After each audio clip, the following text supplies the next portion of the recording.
ॐ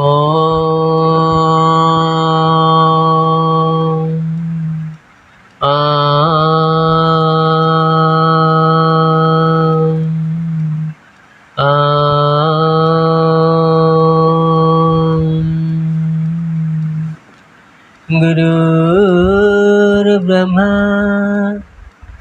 गुरुर्विष्णु गुरुरेव महेश्वर गुरुर्साक्षात् परं ब्रह्म तस्मै श्री गुरवे नमः। अखण्डमण्डलाकारं व्याप्तं येन चराचरं तत्पदं दर्शितं येन तस्मै श्रीगुरवे नमः। अज्ञानतिमिरान्धस्य ज्ञानञ्जनशलाकया चक्षुन्मीलितं येन तस्मै श्रीगुरवे नमः। सर्वप्रथमे मु जीवजीवन चरमनाथ प्राणनाथ चरमधन चरमसुंदर अव्यक्त मंडलाधिपति श्री केशव सुंदर को कोटि कोटि अनंत कोटि बार साष्टांग प्रणाम। तत्परे विश्वर समस्त समस्त सकल सृष्टि समस्त गुरुभाता गुरु भगिनीमान को मोर सश्रद्धा सप्रेम आंतरिक गुरुस्वामी प्रणाम। गुरुस्वामी गुरुस्वामी भाई आपण को आश्रम आपण सहित मोर बहुत थर भेट हुई प्राय मन पड़ू 2008 मसीहा कि 2007 मसीहा हम आप सहित भेट हुई आश्रम आपण से ठाकुरे गुरुस्वामी केशव नारायण को किभली भाव में जानीपारे पूर्ण परम ब्रह्म से स्रष्टार माने सृष्टिर स्रष्टा को किभली भाव में आप जानिले जे होचंती कलिजुगर कलिकी नारायण अव्यक्त नाथ पूर्ण परम ब्रह्म किभली भाव में आप जानिले। जो प्रथम मु तो घरे रही इड़े साढ़े काम धंदा करे जिते बेले 2007-8 मसीहा कहीं मोर एमती देह असुस्थ लगे मत निजक निजे मुझे अनुभव कली आप बेसी दिन मोर लास्टिंग ना बचीबी आ मत भल लगे कहीं मन कौन है मो दे घरे मो भाणी प्रथम धारा आनी मुसली दे घर को दे घर आसिक मानी जो जाऊँगी महंगा टे जातनी कौन से ठाकुर कति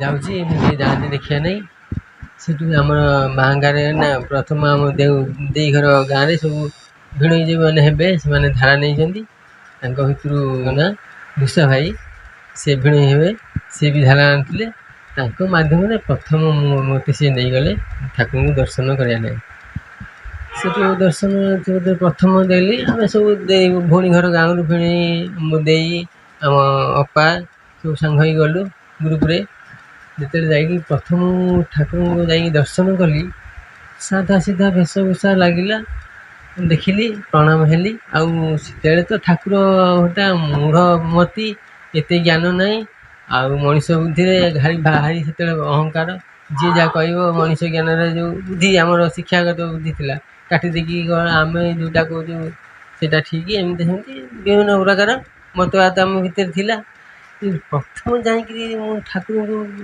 माने नमस्कार हेली प्रणाम तो नहीं से किसी जान नी नमस्कार मत जाने माने अटपटिया लगे कहीं भल लगे से माने माने माने अटपटिया लगे मैंने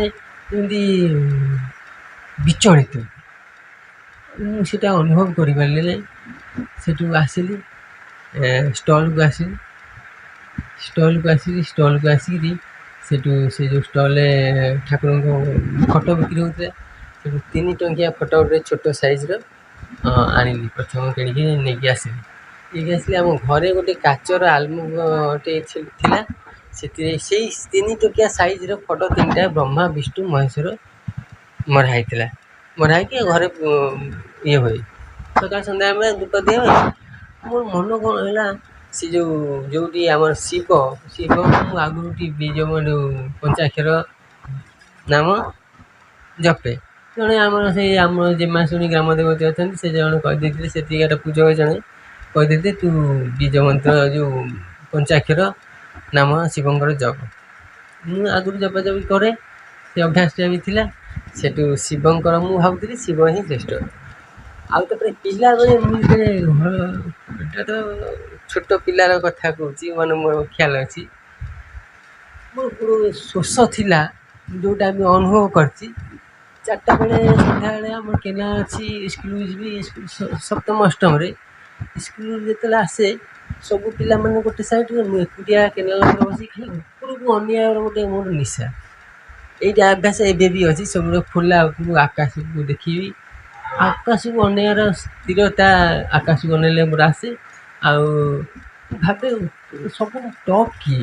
ଇଏ ଟପ୍ର 2ଟା ୱାର୍ଡ଼ ଟପ୍, ସେଇଟା ମୋର ଛୋଟ ବେଳୁ ମନରୁ ଯେତେବେଳେ ଜ୍ଞାନ ଆସିଛି ଯେ ମୁଁ ଟପ୍କୁ ଖୋଜୁଥିଲି। ଏ ସଂସାରରେ ସବୁଠୁ ଟପ୍ କିଏ? ଏଇ ଶୋଷଟା ମୋ ଭିତରେ ଛୋଟ ବେଳୁ ଥିଲା। ଏ ସବୁ ତ ଭଗବାନ ସବୁ ତ କିଛି ଭଲ ଲାଗେନି। ଇଏ ସବୁ ଇଏ ଭଗବାନ, ସିଏ ଭଗବାନ, ଗଣେଶ ଭଗବାନ, ସିଏ ଗୋଟେ ଭଗବାନ।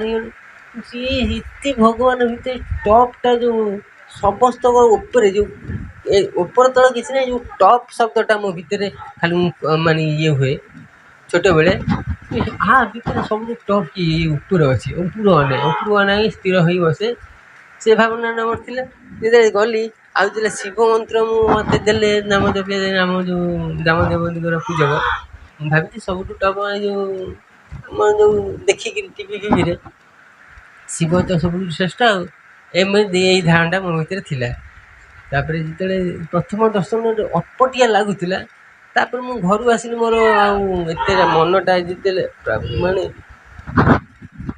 ଆଗରୁ ଯେତିକି ମାନେ ମନ ବିଚଳିତ ହେଉଥିଲା, ମାନେ ସେତେ ଆଉ ସ୍ଥିର ହେଇଗଲା। ମାନେ ବୋକାମି ଭଳିଆ ମୁଁ ନିଜକୁ ଅନୁଭବ କଲି। ବୋକା ଚଞ୍ଚଳଟା ସ୍ଥିର ହେଇଗଲା। ତାପରେ ସେ ଯେଉଁ ଫଟୋଟା ମାରିଦେଲି, ବିଷ୍ଣୁଙ୍କର ଯେଉଁ ଫଟୋ, ନାଇଁ ଶିବଙ୍କର ଯେଉଁ ଫଟୋଟା ଥିଲା, ସେଇଥିରେ 3 ଟଙ୍କିଆ ଫଟୋଟା ଲଗେଇଦେଲି, ଲାଗିଗଲା। ସେଠିକି ହେଇଗଲା। ଗୋଟେ ଠାକୁରଙ୍କର ବିଗ୍ରହ ଆଣିଥିଲି, ଏବେ ଯେଉଁଟା ଆଶ୍ରମ ଷ୍ଟଲ୍, ପ୍ରଥମ ଦର୍ଶନରୁ ସେ ଷ୍ଟଲ୍ରେ ବିକ୍ରି ହେଉଥିଲା। ଛୋଟ ମାଙ୍ଗାରୁ ଆଣିଥିଲି। ଆଣିକିରି ସେଠୁ ସେଥିରେ ଲଗେଇଦେଲେ। ମନଟା ପୁଣି ଆକର୍ଷଣ ସୃଷ୍ଟି ହେଇଗଲା। ଆଉ ଜନ୍ମ ଯେଉଁ ଆକର୍ଷଣଟା ପ୍ରଥମ ଦର୍ଶନରେ ହିଁ ସୃଷ୍ଟି ହେଇଗଲା। ଫେର୍ ଟାଣିକିରି ଛୋଟିଆ ଫଟୋ ଏମିତି ଲଗେଇଦେଲି, ତ ଲାଗିଗଲା, ସେଟିଂ ହେଇଗଲା ତା ସାଙ୍ଗରେ। ଆଉ ନା ଅଠାଫଟା କିଛି ନାହିଁ, ତ ଲାଗିଗଲା ପୁରା। ଆଉ ଶିବଙ୍କ ଉପରେ ଏଇଟା ସେଟିଂ ହେଇ ଲାଗିଗଲା ପୁରା। ହଁ, ଛୋଟ 3 ଟଙ୍କା 50 ପଇସା, 3 ଟଙ୍କା 50 ପଇସା, 3 ଟଙ୍କା ନା, ସେ ଲାଗିଥିଲା, ଲାଗିଗଲା। ମୁଁ ସେଟା ଆଉ ସେଥିରେ ଧ୍ୟାନ ଦେଲିନି। ମୁଁ ତ ପୂଜା କିଛି କରେ ନା, ଧୂପ କିଛି ଦିଏ ନା। ଖାଲି ଦେଖିଲା ପରେ ଚାଲିଲି। ଆଉ 8 ଦିନ 15 ଦିନ 10 ଦିନ ଚାଲିଲି। ଏମିତି 6 ମାସ କି 4-6 ମାସ ଭଳିଆ ଯିବା ଆସିବା ହେଲା ପରେ ଚାଲିଲି। ଆଉ ସେଇଠୁ ଆଉ ଚାଲିବାର ସୁଖଟା ପୁରା ମାସରେ 4 ଥର 5 ଥର ସାଇକେଲରେ ମାଙ୍ଗା ଘରୁ ଯିବାକୁ ଆରମ୍ଭ କଲି। ମାଙ୍ଗା 8 ଦିନ 4 ଦିନ 15 ଦିନ, ମାସରେ 3 ଥର 4 ଥର ସାଇକେଲରେ ଉଠିବୁ, ଯିବୁ। ଯେତେବେଳେ ମନ ହେବ ଯିବୁ, ଦର୍ଶନ କରିବୁ। ଠାକୁର ଧଣ୍ଡା ଦେବେ, ସ୍ପର୍ଶ କରିବେ। ପ୍ରାୟ ସେ ହାତଟା ବାଜିବ ସବୁ ଧଣ୍ଡା ଦେଲାବେଳେ। ଧଣ୍ଡା ନେଇ ଆସିବି, ଭଲ ଲାଗିବ। ସେଠୁ ଦିନେ ହଠାତ୍ କିରି ମୁଁ ରାତିରେ ଶୋଇଛି, ସ୍ୱପ୍ନ ଦେଖିଲି ମୁଁ ଆଣ୍ଠେଇଛି। ଠାକୁରଙ୍କ ଦର୍ଶନ ଯେମିତି କରନ୍ତି, ସେ ଯେଉଁ ଚେୟାର ପକେଇ ବସନ୍ତି, ଆମେ ବାହାରେ ଆଣ୍ଠେଇକି ଦର୍ଶନ କରୁ। ସେତେବେଳେ ଖୋଲା ପାଦ ରହୁଥିଲା। ଖୋଲା ପାଦ ଥିଲା, ଆମେ ଆଣ୍ଠେଇକି ଠାକୁରଙ୍କ ପାଖରେ ଦଣ୍ଡା ଆଣୁ। ମୁଁ ଆଣ୍ଠେଇଛି। ଆମ ମୋ ବାଁକର ସାଇଡ଼୍ରେ ସେ କାନ୍ଥ କଡ଼ୁ ହେମ୍ଭାଇ ଛିଡ଼ା ହୁଅନ୍ତି। ହେମ୍ଭାଇ ଛିଡ଼ା ହେଇଛନ୍ତି, ଠାକୁର କହୁଛନ୍ତି, ସ୍ୱପ୍ନରେ ସେଟା ଦେଖୁଛି। ରାତିରେ ବିଛଣା ଶୋଇଛି, ଏବଂ ମାନେ ମୋର ବାମ କଡ଼ରେ ମାହାଙ୍ଗା ଆଶ୍ରମର ସେ ଠାକୁରଙ୍କର ଯେଉଁ ସେବକ ଯିଏ ଥିଲେ ହେମ୍ ଭାଇ ତାଙ୍କ ନାଁ, ସେ ହେମ୍ ଭାଇ ଛିଡ଼ା ହେଇଛନ୍ତି। ତାଙ୍କୁ ହେମ୍ ଭାଇଙ୍କୁ ଅନେଇକିରି ମୋତେ ହାତ ହଲେଇକି ଏମିତି କହୁଛନ୍ତି, ଇଏ କ'ଣ ପାରିବ? ଏମିତି ହାତରେ କହୁଛନ୍ତି। ତାଙ୍କୁ ଅନେଇକି ମୋତେ ଇସାରା କରି କହୁଛନ୍ତି, ଇଏ କ'ଣ ପାରିବ? ମୋ ନିଦଟା ଭାଙ୍ଗିଗଲା ଭଟ୍କି। ନିଦ ଭାଙ୍ଗିଗଲା, ଠାକୁର କ'ଣ ଏମିତି କହୁଛନ୍ତି। ସେତେବେଳେ ତ ଏତେ ଠାକୁର ଭାବଟା ଦୃଢ଼ ହେଇନଥିଲା। ତେଣୁକରି ମୁଁ ଏଇ କ'ଣ କହୁଛନ୍ତି, ଇଏ କ'ଣ ପାରିବ? ଆଉ କ'ଣ କରିବେ କି ପାରିବନି? ସେଠି ମୋ ମୁଣ୍ଡରେ ରାତିରେ ଶୋଇଥିଲି, ମୁଣ୍ଡରେ କ'ଣ କି ଜ୍ଞାନ ପଶିଲା, ହଠାତ୍ କି ମୁଁ କହି ଉଠିଲି, ଆଉ ଯଦି କହୁଛ ପାରିବନି, ତୁମେ ମୋ ହାତ ଗୋଡ଼ ଅଚଳ କରି ଦେଖୁନା, ମୁଁ ପାରିବି କି ନାହିଁ। ଏଇଟା ଏମିତି ମୁଁ ମନେ ମନେ ଚିନ୍ତା କରିକିରି ଶୋଇପଡ଼ିଲି। ସକାଳୁ ଉଠିଲା ବେଳକୁ ହାତ ଗୋଡ଼ ଅଚଳ, ପୁରା ଷ୍ଟେ ହେଇଗଲା ଗୋଡ଼ ଦୁଇଟା, ଗୋଡ଼ ଦିଆ ଆଉ ଚଳିଲାନି, ଟେକା ଉଠା। ଆଉ ମନ କଥା କ'ଣ ତ କହିଦେଇଛି ସାଙ୍ଗରକୁ। ଆଉ ମୁଁ ପୁଣି ସେଇ ମାହାଙ୍ଗା ଯିବି, ଏଇ ଯାହା ଭାରି ଯନ୍ତ୍ରଣା, ରୋମାଟିଜିମ୍ ମୋତେ କହୁଥିଲେ ରୋମାଟିଜିମ୍ ହେଇଛି, ଆଣ୍ଠୁ ଫୁଲୁଛି। ମୁଁ ଆଉ ଧ୍ୟାନ ଦେଲି ନାହିଁ। ଦୁନିଆ କହିଲେ ଚିକିତ୍ସା କର, ମୁଁ ଜାଣିନି। ମୁଁ ଏଇଟା କହିଛି, କହିଲା ପରର ଫଳଟା ତତ୍କ୍ଷଣାତ ଠାକୁର ଫଳେଇଛନ୍ତି। ଆଉ ସେ ଦର୍ଶନ କଥା ସବୁବେଳେ ମାନସରେ ସକ୍ରିୟ ହେଇଥାଏ। ସେଠୁ ମୁଁ ଆଉ କାହା କଥା ମାନିନି, କିଛି ଖାଇନି, ଔଷଧ ଖାଇନି। ଯିବି, ଥଣ୍ଡା ଦେବେ, ଠାକୁର ଏମିତି ଥଣ୍ଡା ଦେବେ, କହିବେ ଚାଲ, ଏମିତି ହାତରେ ଘରେ ମୋ ଭଉଣୀ, ଭିଣେଇ ଆଉ ମୋ ସ୍ତ୍ରୀ। ନା ନା, ହଁ, ଆଣ୍ଠୁଟା ଫୁଲିଗଲା। ସେ ରୋମାଟିଜିମ୍ କହିଲେ, ବାତଟା ଆଣ୍ଠୁ ଗଣ୍ଠି ବାତ। ଏମିତି ଯନ୍ତ୍ରଣା 4 ବର୍ଷ କାଳ ହେଲି, 2012ରୁ 2008ରୁ 12 ଅସ୍ଥାୟୀ ଯନ୍ତ୍ରଣା। ମାନେ ଆଉ ତା ଭିତରେ ବି ଅନେକ ଲୀଳା ହେଇଛି, ଦର୍ଶନ ଯେଉଁଟା ସ୍ୱପ୍ନରେ ଠାକୁର ଆସନ୍ତି। କେତେ ଲୀଳା ଅଛି, ଲୀଳା ତ ପ୍ରକାଶ କଲେ ରାତି ହେଇଯିବ। ଆଉ ତାପରେ ମାଆଙ୍କୁ ନେଇକି ଗଲେ ଠାକୁରଙ୍କ କତିକି, ନେଲେ ଠାକୁର ଥଣ୍ଡା ଦେବେ। କହିଲେ ସେ ହେମ୍ ଭାଇ ସେତେବେଳେ ଥାଆନ୍ତି, କହିବେ ତୁମେ ପାଣିରେ ପକେଇକି ପାଇବ, ଭଲ ହେଇଯିବ। ଆଉ ସେଠି ବି ସମସ୍ତେ କହିଲେ ତୁମେ ଆକୁ ପ୍ରେସର୍ ଦିଅ, ଏଇଠି ଦିଆହେଉଛି, ଠାକୁରଙ୍କର ମେଡ଼ିକାଲ ଅଛି। ମୁଁ ତାଙ୍କ କଥାକୁ ରକ୍ଷା କରିନି। ଆଉ ଏଇ ଯନ୍ତ୍ରଣା ଭିତରେ ମାନେ ଏତେ ଯନ୍ତ୍ରଣା ହୁଏ, ସେ ଆଶ୍ରମରେ ମୋତେ 24 ଦିନ ରହିବାର ବି ସୁଯୋଗ ମିଳିଛି। ସେଇ ଅସୁସ୍ଥ ଅବସ୍ଥାରେ ରହିକିରି ସବୁଦିନ ଦର୍ଶନ କରିକି ଭଲ ହେଇଛି।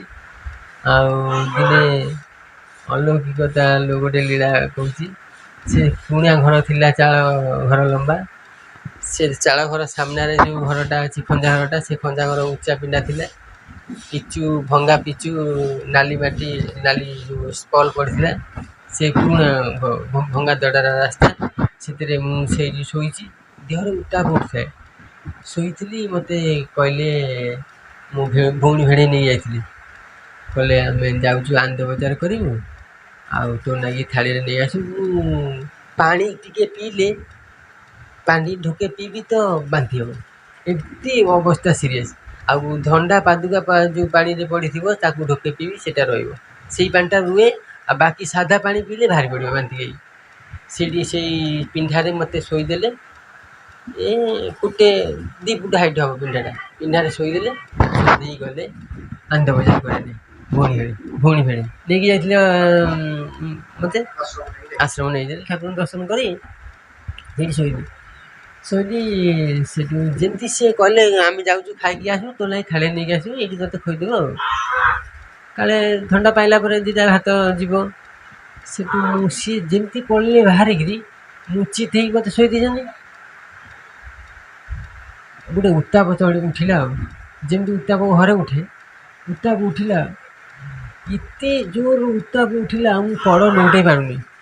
ବଡ଼ିଟା ଟୋଟାଲ୍ ନିଆଁ ଯେମିତି ଉପରେ ଶୋଇଛି, ପୁରା ଜୁଇ ଉପରେ ଶୋଇଲେ ବୋଲି ବାମ୍ଫ ବାହାରେ, ଗରମ ପବନ, ସେଇଭଳିଆ ବଡ଼ିଟା ଟୋଟାଲ୍ ମୁଣ୍ଡଠୁ ପାଦ ଯାକେ ପୁରା ନିଆଁରେ ଜଳିଲା ଭଳିଆ ହେଲା। ଆଉ ଏତେ ମୁଣ୍ଡ ମୋର ବିଚଳିତ ହେଲା, ମୁଁ ଆଉ କିଛି କରିପାରିଲି। ମୁଁ କହିଲି, ପ୍ରଭୁ ଠାକୁର ଏମିତି ଆଉ ଧାରା ତ ନେଇନା, ଠାକୁର ହେଇକି ତାଙ୍କୁ ଚିନ୍ତା କରିକିରି ଏମିତି ବାଁ ହାତଟା ହଲେଇ ମୁଁ ସେ ପିଣ୍ଡା ତଳେ ଦୁବ ଘାସ ଗୁଡ଼ାକ ଉଠିଛି। ଦୁବ ଘାସକୁ ଏମିତି ଛିଡ଼େଇକିରି ଯେତେଟା ଛିଡ଼ିଲା ବାଁ ହାତରେ ଛିଡ଼େଇକିରି ଏମିତି ଧରିକିରି ଆଉ ଭାରି ଏତେ ପାଗଳା ଭଳିଆ ହେଉଥିଲା। ଧରିକିରି ଟିକେ ବେକଟା ଟେକିକିରି ଅଧା ଉଠିକିରି ପାଦରେ ଲଗେଇଲି, ଗୋଡ଼ ଲମ୍ବେଇକିରି ପାଦରେ ଲଗେଇକିରି ପୁରା ବୁଢ଼ା ଟିପରୁ ଲଗେଇକି ସେଇଟା ମୁଁ ଆପଣା ଛାଏ ମୁଣ୍ଡରେ ପଶିଲା, ମାନେ ସହି ହେଉନି ତ, ସେମାନେ ପଳେଇଛନ୍ତି। ଯନ୍ତ୍ରଣା ଏତେ ଜୋର ଗରମ ଉଚ୍ଚାଟା ଜମା ସହିବନି, ଭାବୁଥିଲି ପ୍ରାଣ ଛାଡ଼ିଯିବ। ଏମିତି ପାଦରେ ପ୍ରଥମ ଲଗେଇକି ଏମିତି ଦୁବ ଲଗେଇ ଏମିତି ଚଲେଇକି ଆଣିଲି। ଧୁବ ଚାଲିକା ଆସୁଛି, ସେପଟୁ ପୁରା ବରଫ ଭଳିଆ ହେଇକି ଆସୁଛି, ପୁରା ଥଣ୍ଡା ପଡ଼ିକା ଆସୁଛି। ପୁରା ଏମିତି ମୁଁ ଆଉ ଅଚଳ ଅବସ୍ଥାରେ ଗୋଡ଼ଟା ତ ସିଧା ହେଇକିଛି, ଅଧା ଉଠା ହେଇକିରି ଚିତ୍ ହେଇକି ଶୋଇଥିଲି, ଅଧା ଉଠା ହେଇକିରି ଆଣିକିରି ଲମ୍ବେଇକିରି ଏମିତି ଗୋଡ଼ରେ ମାଡ଼ିକି ଏମିତି ମୁଣ୍ଡରେ ଏମିତି ମୁଣ୍ଡ ଟଚ୍ କରିଛି ତ ପୁରା ବରଫ ଭଳିଆ ଦେହ ଥଣ୍ଡା। ତାପରେ ଆଶ୍ଚର୍ଯ୍ୟ ପୁରା ଖୁସି ହେଇଗଲି, ପ୍ରଭୁ ଭଲ କରିଥିଲ ଭାଳି। ମାନେ ଆପଣ ଜାଣିନଥିଲେ ଯେ ଦୁବ ଘାସଟା ଅଟୋମେଟିକାଲି ଆପଣ ଛିଣ୍ଡେଇକି ଏମିତି ଗୋଟେ ମନରେ ଯନ୍ତ୍ରଣା ରହିଛି, କାଳେ ଏମିତି କରିଦେଲେ ଭଲ ହେଇଯିବ ଆଉ। ମୁଣ୍ଡରେ ପଶିଲା, ମୁଣ୍ଡରେ ପଶିଗଲା ଆଉ ହେଲା। ଧାରା ନେଇନଥିଲି, ବୀଜ ମନ୍ତ୍ର କିଛି ନାହିଁ। ଠାକୁରଙ୍କୁ ଧ୍ୟାନ ଠାକୁର ଯେଉଁ ଦର୍ଶନରେ ସବୁ ଲୀଳା କରନ୍ତି ନା, ଯନ୍ତ୍ରଣା ଭିତରେ ପ୍ରାୟ ଦର୍ଶନ ହୁଏ। ଆଉ ସେଇଠି ଭାବରେ ମୁଁ ଲଗେଇକିରି ଏମିତି ଆଣିକିରି ମୁଣ୍ଡରେ ଟଚ୍ କରି ମଥା ଛାଡ଼ିଦେଲି। ପୁରା ବଡ଼ିଟା ପୁରା ହେମାଳ ହେଇଗଲା, ଥଣ୍ଡା ହେଇଗଲା। ସେମାନେ ଯାଇଛନ୍ତି ଭଉଣୀ ଭେଣେଇ ଆନନ୍ଦ ବଜାରରେ ଖାଇକି ଆସିଲେ। ସେ ଖାଇକି ଆସିଲା ବେଳେ ମୁଁ ଗୋଡ଼ ଟେକି ବସିଛି, ଗୋଡ଼ ଫୋଡ଼ ସବୁ ଭାଙ୍ଗିଗଲା। ଆଣ୍ଠୁ ଯେଉଁ ସିଧା କରି ଶୋଇକି ଯାଇଥିଲେ, ଆଣ୍ଠୁ ଭାଙ୍ଗିକିରି ମୁଁ ବସି ପୁରା ଆନନ୍ଦରେ ଖୁସିରେ ପ୍ରେମରେ ବସିଛି। ସିଏ ଆସିଲେ, ଭାତ ଥାଳିଟା ନେଇକି ଆସିଲେ, ଦେଖିକିରି ଆଶ୍ଚର୍ଯ୍ୟ, ପୁରା ଶୋଇ ଯାଇଥିଲି କ'ଣ ଇଏ ବସିଛି। ଆରେ ମୁଁ ପୁରା ହସିକିରି ଖୁସିକିରି ଛିଡ଼ା ହେଇଗଲି ସେଠି। ଆଉ ଦେଖ, ଇଏ ହେଉଛି ଠାକୁର।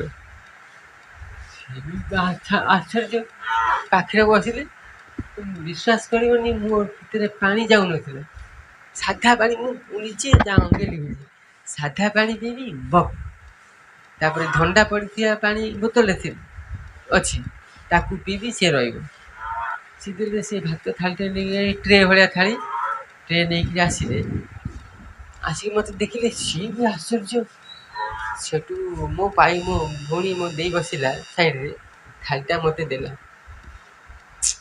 ଖାଲି ତ ଯେମିତି 5 ଦିନ ନ ଖାଇଲେ ଯେମିତି ଅକାଣିଆ ହେଇକି ଭୋକରେ, ମୁଁ ତ ଦୁର୍ବଳ ନା, ରୋଗରେ ପଡ଼ି ଖାଲି ଖାଇ ପକେଇଲି। ମାନେ ବିଶ୍ୱାସ କରିବନି, ଯେ ଦେଖିବ ବି ସେ ଛାନିଆ ହେବ, ଏମିତି କ'ଣ ଖାଉଛି। ଖାଇଦେଲି, ସବୁ ଯାକ ରହିଗଲା, ଆଉ ବାନ୍ତି ନାହିଁ। ପାଣି ବି ଯେଉଁ ରହିଲା, ଭାତ ବି ରହିଗଲା। ଅନେକ ଲୀଳା ଅସରନ୍ତି ଲୀଳା, କେତେ ଲୀଳା, ଆଉ କ'ଣ କହିବି ଠାକୁରଙ୍କୁ। ଆଉ ଯେତେବେଳେ ଧାରା ନେଲି, ଯେତେବେଳେ ଦେହ ଟିକେ ସୁସ୍ଥ ହେଇଗଲା, 2009 ମସିହାରେ ପୁଣି ସେଇ ଅସୁସ୍ଥ ଅବସ୍ଥାରେ ଅଟୋ କରି ଯାଇଥିଲୁ। ଭଉଣୀ ସମ୍ପୂର୍ଣ୍ଣ ଭଲ ହେଇନଥିଲା ନା, ଭଉଣୀ ଯାଇଥିଲା, ମୋ ଅପା ଯାଇଥିଲା। ଦେଖିଲା ବେଳକୁ ଧାରା ଆରମ୍ଭ ହେଇଛି। ସେଇଦିନ ସାଙ୍ଗେ ମୋ ଭଉଣୀର ମାଙ୍ଗା ଆଶ୍ରମ। ଆଉ ଗୋଟିଏଟା ଠିକଣା, ଆଉ ତାପରେ ଆଉ କେଉଁଠି ଯିବାର ନାହିଁ। ଆଉ ଗୋଟିଏ ଠିକଣା ମାହାଙ୍ଗା, ଯୁଆଡ଼େ କେବଳ ଗୋଟିଏ ଇଚ୍ଛା, ମାହାଙ୍ଗା। ଯୁଆଡ଼େ ହେଲେ ସେ ମାହାଙ୍ଗା, ଯିଏ ଯୁଆଡ଼େ କହିବ ନାଇଁ ମୋର ଗୋଟେ ଇଚ୍ଛା ମାହାଙ୍ଗାରେ ମୋର ସବୁ କିଛି ଅଛି। ମାହାଙ୍ଗା ଛଡ଼ା ଦ୍ୱିତୀୟ ତୀର୍ଥ ନାହିଁ, କି ଦର୍ଶନୀୟ ଜାଗା ନାହିଁ, କି ବୁଲିବାରେ ନାହିଁ, କି କିଛି ନାହିଁ। ଗୋଟିଏ ଇଚ୍ଛା, ଘରୁ ବାହାରି ଯଦି ମାହାଙ୍ଗାରୁ ଆସିକି ଘର, ଆଉ କେଉଁଠିକି ନାହିଁ। ସେଠୁ ଯେତେବେଳେ ଅସୁସ୍ଥ ଅବସ୍ଥାରେ ଥିଲି, ନରେ ଧାରା ଆରମ୍ଭ ହେଇଯାଇଥିଲା। ସେଇଦିନ ମୋ ଭଉଣୀର ଅପାର ନେଇ ଆସିଲେ। ତାପରେ ମୁଁ ଠାକୁରଙ୍କୁ ପଚାରିଲି, ପ୍ରଭୁ ଆଉ ଧାରା ନିଅନ୍ତୁ। ଠାକୁର କହିଲେ ହଁ ନେବ। ମୁଁ ପ୍ରଭୁ ଆଜି ନେବି? କହିଲେ ନା, ୟା ପରେ ଆସିବ, ତାପରେ ଆସିଲେ ନେବ। ତାପରେ ମୁଁ 10-15 ଦିନ ଗ୍ୟାପ୍ରେ ଗଲି, ସମ୍ପୂର୍ଣ୍ଣ ସୁସ୍ଥ ହେଇଯାଇଥିଲି। ଧାରା ନେଇକିରି ଆସିଲି। ଧାରା ଶିକ୍ଷା ଆଚାର୍ଯ୍ୟ ମହାଶୟ ଦେଲେ। ସେ ଯେଉଁ ଶିକ୍ଷା ଦେଲେ ସେ ଶିକ୍ଷାରେ ଧୀରେ ଧୀରେ ଅଭ୍ୟାସ କରିଲା ପରେ ଧୀରେ ଧୀରେ ଜାଣିବାକୁ ପାଇଲି ଇଏ ଆମର ପିତା। ଚରମ ସେଠୁ ପାରାୟଣ କରିକି ଜାଣିବାକୁ ପାଇଲୁ ଯେ ଇଏ ଆମର ହେଉଛନ୍ତି ପିତା। ପିତାର ପରିଚୟ ଗ୍ରହଣ କରି ଗୁରୁ ରୂପରେ ଗ୍ରହଣ କରିଥିଲି। ତାପରେ ପିତାର ପରିଚୟ ପାଇଲି। କର୍ମଯୋଗ ଆରମ୍ଭ କରିସାରିଲା ପରେ ମୁଁ ଯେ ଭାବିଲି ଧୀରେ ଧୀରେ ଅନୁଭୂତି ସବୁ ପଳେଇ ଆସିଲା ଠାକୁରଙ୍କର ସେମିତି ବି ଦର୍ଶନ ଥାଏ। ମୁଁ କହିଲି ପ୍ରଭୁ ଏତେ ଲେଟ୍ରେ କାହିଁକି ମୁଁ ଗଲି ମାଆଙ୍କ ଆଉ ଟିକେ ଆଗରୁ ଯାଇଥିଲେ ହେଇନଥାନ୍ତା। ସେଠୁ ଭାଇ ପୁରା ସିନେମା ଯେମିତି ଚାଲେ ସେଇଭଳିଆ ଚାଲିଲା ଆଖି ଆଗରେ ଖାଲି। ସିନେମା ଯେମିତି କିଛି ଦୃଶ୍ୟମାନ ନୁହଁ, ସିନେମା ଯେମିତି ଚାଲେ ସେମିତି ଚାଲିଲା। କେଉଁଠି ମନେ ପକାଇଥିଲି ଭଉଣୀର ଛୋଟ ଅବସ୍ଥାରେ ଜଣେ କହିଦେଇଥିଲା ବୁଢ଼ୀ ଲୋକ ସ୍ତ୍ରୀ ଲୋକଟେ ଯେ ସେ ମାଆଙ୍କର ନାରାୟଣ ବୋଲି। ପୁଣି ତାପରେ ଆମର ଗୁରୁ ଭାଇ ଜଣେ ମୋ ସାଙ୍ଗ ତା ସହିତ ତାଙ୍କର ବ୍ରାହ୍ମଣୀୟ ସତ୍ସଙ୍ଗ ହେଉଥିଲା ପ୍ରଥମ 1998 ମସିହାରେ ଥରେ ଯାଇଥିଲି। ସେ କଥା ବି ସିନେମା ଭଳିଆ ଚାଲିଲା ମୋ ଆଖି ଆଗରେ। ଏଇ ସତ୍ସଙ୍ଗ ସେଇଟା କେବେ ଯାଇଥିଲି ମନେ ନଥିଲା। ଏ ଛୋଟ ବେଳ କଥା ମୁଁ ଟୋଟାଲ୍ ଖିଆଲ ନାହିଁ, କିନ୍ତୁ ଚାଲିଲା ସିନେମା ଭଳିଆ। ଆଉ ସେଠୁ ଏଇ ଜାଗାରେ ମୋତେ ମୋର ଆସିଥିଲା ଧରିପାରିଲିନି। ତାପରେ କର୍ମଧାରା ହେଉଛି ମୁଖ୍ୟ। ତାଙ୍କ ଆଜ୍ଞାରେ ହିଁ ସବୁ କିଛି ଅଛି। ତାଙ୍କୁ ଜାଣିବାର ଅନୁଭବ କରିବାର ମାଧ୍ୟମ ହେଉଛି ଯେଉଁ ଦେଇଥିବା ଠାକୁର ଧାରାକୁ ଯେତେ ମାଜିବ ଧାରାକୁ ଯେତେ ଦୃଢ଼ତାର ସହିତ ପାଳନ କରିବ ଗୁରୁ ବାକ୍ୟରେ ହିଁ ତାଙ୍କୁ ଅନୁଭବ କରିହେବ। ଠାକୁର ତ ସ୍ୱସ୍ଥରେ ଲେଖିଛନ୍ତି ମୋ କଥା ମାନିଲେ ମୋ ଆଜ୍ଞା ପାଳିଲେ ହେବୁ ମୋର ଆପଣାର। ତେଣୁକରି ତାଙ୍କ କଥା ତାଙ୍କ ଆଜ୍ଞାରେ ହିଁ ତାଙ୍କ ନିଜର ହେବାର ମାଧ୍ୟମଟାକୁ ଠାକୁର ରଖିଛନ୍ତି। ଏତିକି କହିକି ବିଶ୍ରାମ ଦେଉଛି। ଠାକୁରଙ୍କ ଶ୍ରୀପଦ ପଦ୍ମରେ ଅନନ୍ତ କୋଟି ପ୍ରଣାମ।